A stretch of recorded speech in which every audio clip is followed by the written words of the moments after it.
तो जी आज हम लोग एपिसोड पढ़ेंगे 47। मेरी राहें तेरे तक है बाय मदिहा शाह, लंदन। वो आप वहाँ क्यों ऐसे खड़े हो? इबादत जो रात का डिनर तैयार कर रही थी वो को पिछले आधे घंटे से विंडो के पास खड़े हुए किचन से ही बोली। अन्नी पापा नहीं आए। रूही जो पहले ही रोने को तैयार हो बैठी थी, इबादत से पूछने पर आंखों में जहाँ भर के आंसू बरते रोना शुरू हुआ। रूही इबादत जो आंटा ढूंढ रही थी उसको अपनी आंखों पर हाथ रखते हुए जल्दी से हाथ धोते फिक्र से उसकी तरफ रखी। क्या हुआ? वो उसको अपनी गोद में रहते साथ ही प्यार से चुन ली। पापा ने कहा था वो पार्क लेकर जाएंगे। वो सूसू करती साथ ही नाक फुलाते इबादत को शिकायत लगा गई। रूही पापा काम में बिजी हो गए होंगे इसलिए वो टाइम पर नहीं आ पाए। इसमें रोने वाली क्या बात है? मैं आपको कल को टाइम से ले जाऊंगी। तो उसके गालों पर बैठे मोटे आंसू को चुन साथ ही बालों को पीछे करके उसके माथे पर बोसा दिया। अब पापा को डांटोगे? उन्होंने अपना क्या प्रॉमिस पूरा नहीं किया? रूही इबादत का चेहरा देख के साथ ही दरियाफ्त कर गई। अगर आप चाहते हो तो हाँ, मैं पापा को डांटूंगी बिना कि उन्होंने मेरी रूह को रुला दिया। इबादत प्यार से उसकी हल्की सी गालों को खाने के साथ ही उसको गोद में उठाते किचन की तरफ बढ़ी। आनी पापा आ गए। अभी वो दोनों किचन तक पहुंची थी कि रूह मेराज को दीवार से लगे देख चेक बोली। वो जो दोनों को एक दूसरे से नसीब दे दिल से खुश हुआ था। रूह के ऐसे बताने पर इबादत को एक नजर उसकी तरफ बढ़ा। उस रात के बाद दोनों में बिल्कुल एक खामोशी छाई हुई थी। ये नहीं था कि दोनों ने एक बार भी रूह के सामने बात नहीं की थी। मेराज और इबादत रूह के सामने साथ और खुश ही नजर आते थे कि ये सच था कि इबादत ने उस दिन होने वाली बातों को अपने दिल पर लगा लिया था। वो सब बातें भूल जाना चाहती थी मगर चाहकर भी वो उन बातों को नजरअंदाज नहीं कर पा रही थी। लगता है आज हमारी रूह ने पापा को सबसे ज़्यादा मिस किया। वो रूह को अपनी गोद में बढ़ते साथ ही बारी बारी उसकी मोटी गालों को चूम लिया। पापा, आनी ने इस बार आपको ऐसे ही नहीं छोड़ना। वो अपने बाप की शेविंग पर हाथ फेरते साथ ही बाल को दे दी जो शिष्य व का शिकार हुई खड़ी थी। वो जानती थी रूह क्या चाहती है। पापा कब चाहते हैं आनी आपके पापा को छोड़े? वो मुस्कुराते अपने लोअर की बात को देखकर जो होंठों पर आपस में जो नजरें इधर उधर घुमाना शुरू हुई थी। आनी आप पापा को बोलो ना, मैं वेट कर रही हूँ। रूही बालों को झुलझुलाते हुए देख बोली। मैं कुछ समझा नहीं। मेरा अपनी बेटी के पास में उलझे अंदाज में बात को देखा। इबादत जो खूब उलझी हुई थी रूही के चेहरे पर खुशी देख चुटकी से निगाह मेराज पर डाल दी जो पहले ही उसको तके जा रहा था। कह रहा था आपने रूही से प्रॉमिस किया था कि उसको रात को बाहर लेकर जाएंगे, तो अभी इतना लेट ऑफिस से क्यों आए हैं? इबादत रूह को देखते एक ही सांस में निराश से बोली। वो उसको ऐसे बीवियों की तरह सवाल करते हुए दिल ही दिल में खुश हुआ था। आई एम सॉरी, मैं भूल गया था। वो कानों को खा लगाते साथ ही मुस्कुराते अपनी बेटी को प्यार कर दिया। आइंदा फिर प्रॉमिस करते ऐसे मत करना। इबादत रूह के इशारे पर मजीद बोलते मेराज का पेकर में तोजो कर गई। वो उसके ऐसे बोलने पर मुस्कुराते सिर्फ इतना ही कह सका था। जबकि इबादत रूह के चेहरे पर फैलती मुस्कुराहट देख खुश होती जल्दी से किचन में घुसी। पाकिस्तान ये प्लीज़े इतना खामोश क्यों है? वो रात का खाना खाने भी नहीं आई।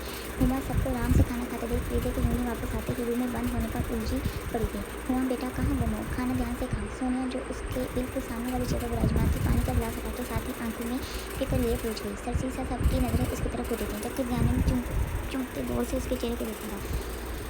जी चाची, वो सरसीसा जवाब देते साथ ही बेदिली से नवाला मुँह में डाल गई जबकि उसका बिल्कुल भी मन नहीं कर रहा था। वो किसी तरह प्लीज़े के रूम में जाना चाहती थी। प्लीज़े जो आंखें बंद किए बैठी थी प्रियंका यूनी में उसके हाथ पकड़ते साथ ही लब पर उंगली रखना शिद्दत से याद आया था। वो फट से आंखें खोल गई थी जबकि लेटे से उठते साथ ही रेशमी से लगते बालों का जुड़ा बनाया। मैं क्यों उसकी बातों का इतना सोच रही हूँ? जैसे ही नजर अपने दुपट्टे पर पड़ी खुद पर हैरान होते दुपट्टा लेते कबूल की तरफ गई। मैंने कैसे किसी के लिए अपना नया दुपट्टा फाड़ दिया? वो जितना हैरान होती खुद पर कम था। वो जितना चाहती ध्यान के बारे में ना सोचे वो उतना ही उसका सोचती थी। मुझे सिर्फ एक मौका दो। तुम क्यों तलाक को हमारे दरमियान ला रही हो? की बातें किसी भी सूरत उसका पीछा नहीं छोड़ेगी। ध्यान का बात को लेकर उसको बात समझाने जैसी फिक्र में डाल गया था। वो कबूत को बंद करते सीधे वाशरूम में घुसी। जाती ही बेसन का नल चलाते ठंडे पानी के चिपटे मुंह पर देख मारे। उसको घबराहट हो रही थी। वो अपना हाथ उसके सीने पर रखी पल को याद करते दिल की धड़कन रखा गई। क्या करूँ, कहाँ जाऊँ, किससे मदद लूँ? ऐसे सोच कर मैं पागल हो जाऊँगी। वो खुद की हालत से पूरी तरह उलझ चुकी थी। कोई भी रास्ता जैसे उसको दिखाई नहीं दे रहा था। वो ध्यान अपने निकाह को लेकर बिल्कुल भी एक फैसला नहीं ले पा रही थी। क्या बात है, आपको तो सब कुछ बता दूँ। वो वाशरूम से निकल रूम में आते टालना शुरू हुई थी। वो जब आंखें बंद करती जाती बातें पूरी तरह उसके ऊपर हावी होने लगती। नहीं प्लीज़े, तो कैसे उनको परेशान कर सकते? तुझे अच्छे से पता है वो मुश्किल से इन मुसीबतों से निकली है। वो तेजी से नफी करते साथ ही सर पकड़ते बेड पर गिरी। चुना कि अब उसको एक फैसला लेना था कि क्या वो जान को मौका देगी या नहीं। लंदन आनी आप मुझे पकड़े। रूही बात को उसको भागते देख पीछे ही भागी। वो दोनों इस वक्त पार्क में मौजूद थी। इबादत रूह को लेते आज खुद सैर के लिए निकली थी। वो दोनों अभी पार्क में एंटर हुई थी कि रूह भागते साथ ही बाल को भगा गई। पकड़ लिया मैंने, पकड़ लिया। इबादत रूह को उठाते साथ जिंदगी से भरपूर मुस्कुराते घुमा गई। दोनों की हंसी जैसे हर कुछ वाली थी। वो दोनों एक साथ मुकम्मल किताब लगती थी। पार्क में हर तरफ लोगों का हजूम लगा हुआ था। हर कोई अपने बच्चों के साथ खेलने में मगन हुए पड़े थे। आनी मुझे वहाँ खेलना है। रूह इबादत की उंगली पकड़े साथ ही खींचते भागने की कोशिश कर रही थी। जैसे ही वो करीब पहुंची हाथ छुड़ बाकी बच्चों के पीछे भागते सीढ़ियाँ चढ़ना शुरू हुई थी। इबादत उसको ऐसे ही इतना खुश देख मुस्कुराते फ़ोन निकालते वीडियो बनाना शुरू हुई। कैसी इबादत, अभी वो वैसे ही अपने काम में मसरूफ़ थी कि अचानक से अपने पीछे से जानी पहचानी आवाज़ सुन पलटी। तुम कैसी? आशा को देखा वो एकदम सफेद पड़ी, जबकि जल्दी से खुद पर छाने वाली हैरानगी को छुपाया।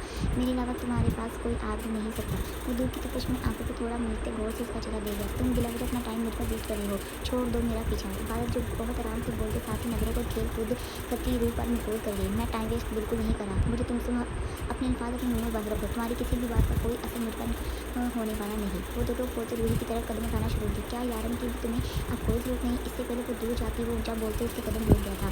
उसका दिल पूरी तरह लर्ज उठा था, सांसें जैसे थमी। वो मुश्किल से दूर निकलती रूही को देखना शुरू हुई थी। इबादत, मैं तुम्हें तुम्हारे यारम से मिलवा सकता हूँ। वो अब चलते उसके मुकाबले आया था, जबकि तभी ये मंजर कैमरे की आंख में सेक गया था।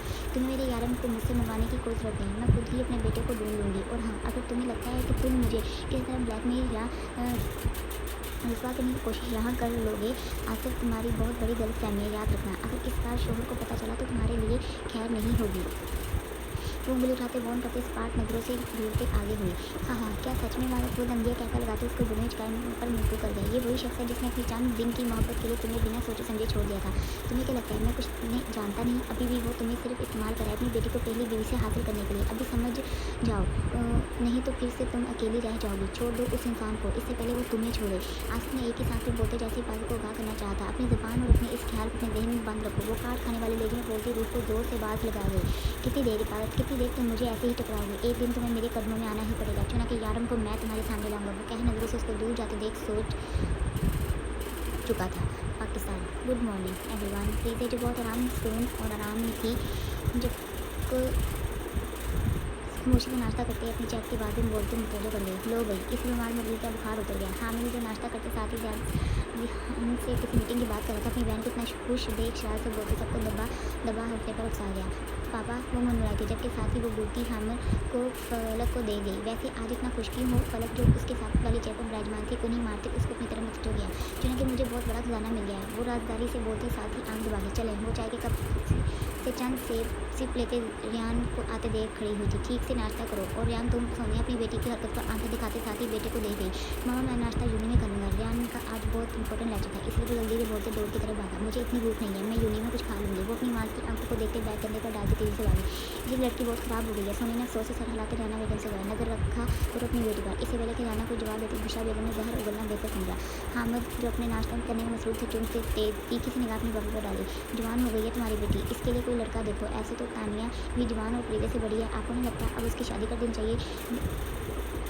खान जो मुझसे बैठे सबको कुछ देख रहा था, उससे कुछ बातें बहुत और डाल के बोला। हाँ, तो मैंने तो तुम्हारे चाचा से बोला है कि तानिया का रिश्ता ले मुझसे अपने रियान के लिए। क्या ये इतना भी नहीं कर सकता? भाई की आखिरी निशानी घर में ही रह जाएगी। बुशरा को तो मौका चाहिए था और रियान ने अनजाने में वो दे दिया था। वो लब बिनते हामिल के हमरा उठा था। आखिर उनको ऑफिस पहुँचा था। भाभी, मेरी बेटी की फिक्र ना करें, वो पढ़ने जाती है, मुझे यकीन है वो अपने बाप का सर कभी भी झुकने नहीं देगी। हुमा जो पास ही खड़ी थी मुश्किल से सांस लेते बैठी थी। उसको लगा था जैसे आस्था तो उसका सब कुछ एक दिन छीन लिया जाएगा। और रही तानिया और रियान की बात, तो मैंने पहले भी कहा था कि बच्चों पर कोई ज़बरदस्ती नहीं होगी।